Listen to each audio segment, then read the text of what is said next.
It was one of those nights where the sky turns green and the wind makes your bones shake. The tornado sirens were howling, and we didn't waste a second. I grabbed my mom, my flashlight, and we all followed Grandpa into the storm shelter he'd built years. Ego in our backyard, solid, deep, and safe. Just as Grandpa was closing the heavy steel door, we heard screaming through the storm. It was Karen, the nightmare from our HOA, the same woman who once fined us for having an unapproved garden gnome, soaking wet, her umbrella flipping inside out. She pushed past Grandpa and barged in, dragging her yappy little dog with her. "This shelter is HOA property," she shouted, her voice echoing off the concrete walls. Grandpa calmly told her it was on our private land, built before the HOA was even formed, but she didn't care. She kept ranting about rules, bylaws, and fines, even during a tornado emergency. That's when Grandpa gave me the look. He motioned for me and Mom to quietly follow him back up the ladder. Karen was too busy yelling into her phone to notice. The moment we were out, Grandpa shut the shelter door from the outside and locked it with the big rusted padlock.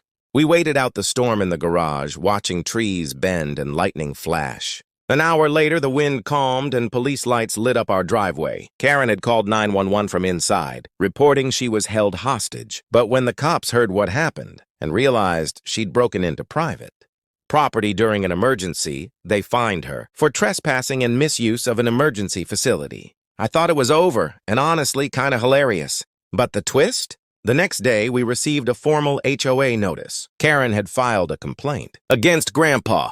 She claimed emotional trauma and threatened a lawsuit. Now, Grandpa might have to show up in court to defend locking her inside our own shelter. I don't know what's crazier, that she broke in, or that she thinks she's the victim. If you were in Grandpa's shoes, would you have done the same, or let her stay and cause even more chaos?